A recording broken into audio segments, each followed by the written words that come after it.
BJP పార్టీకి 2034 వరకు కూడా ఏ విధంగా ఢోకా లేదు, తిరిగి చూసుకోవాల్సిన అవసరం లేదని ఇప్పుడు యాక్సెస్ మై ఇండియా అధినేత ప్రదీప్ గుప్తా గారు అయితే చెప్తున్నారు.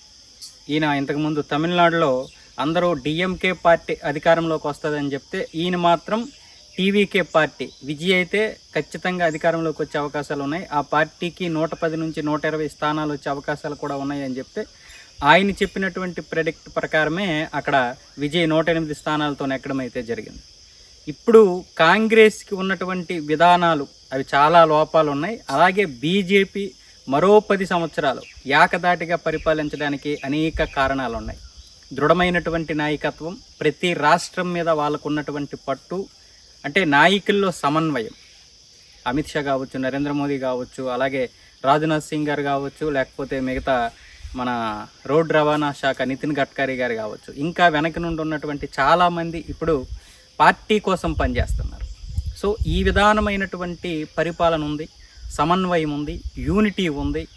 కాబట్టి వాళ్ళు మరొక్క 10 సంవత్సరాలు అంటే 2034 వరకు కూడా, 2029లో కూడా కాంగ్రెస్ రాదు, 34లో కూడా కాంగ్రెస్ రావడానికి అవకాశాలు లేవు. కానీ ఆ తర్వాత బలహీన పడితే బీజేపీ, అప్పుడు కాంగ్రెస్కి 2039లో అవకాశాలు అయితే ఉంటాయి.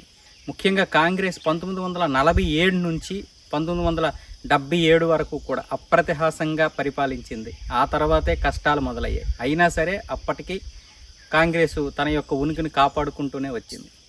ఆ విధంగా చేయాలంటే కాంగ్రెస్లో చాలా లోపాలు కూడా ఉన్నాయి. ఆ లోపాల యొక్క దీన్ని భరించాల్సింది కూడా కాంగ్రెసే. కాబట్టి గ్రౌండ్ లెవెల్లో తెలుసుకోవాలి తప్పులు ఏం జరుగుతున్నాయని. ఈయన చెప్పింది కూడా ఒక విధంగా కరెక్టే. అంటే ఇప్పుడు కాంగ్రెసు జాతీయ భావజాలం లేనటువంటి పార్టీ అని మనకు తెలుసు, కానీ చాలామందికి ఆ విషయం తెలియదు. చాలామంది జాతీయ భావజాలం కలిగినటువంటి జాతీయ పార్టీ అనుకుంటారు. కానీ కాంగ్రెస్లో ఉన్నటువంటి లోపాలు జాతీయ భావజాలం మాత్రమే కాదు, పరిపాలనా లోపాలు చాలా ఉన్నాయి. అవన్నీ మనకు కట్టొచ్చినట్టు కనబడతాయి. కాకపోతే ఇంకా మనం దాన్ని పార్లమెంట్కి పంపించడమే మన దౌర్భాగ్యం. మనం అయితే కాకపోతే ఇంకా హిందువులకి చైతన్యం రావాలి. ముఖ్యంగా కాంగ్రెస్ పార్టీ వల్ల బీజేపీకి పోటీగా ఇంకే పార్టీ వచ్చినా పర్వాలేదు, పోటీ ఉండకూడదని నేను చెప్పడం లేదు. కానీ ఖచ్చితంగా కాంగ్రెస్కి ప్రత్యామ్నాయంగా ఇంకొక జాతీయ పార్టీ ఉండాలి. అది జాతీయ భావజాలంతో కలిగినటువంటి పార్టీ అయి ఉండాలి. అంతవరకు కూడా అసలు మనం నెక్స్ట్ 2029 అయినా సరే, 2039లో అయినా సరే ఇంకా కాంగ్రెస్ని అనే దాన్ని ఉంచకూడదు. ఎందుకంటే అది భావజాలం అనేది కరెక్ట్ కాదు.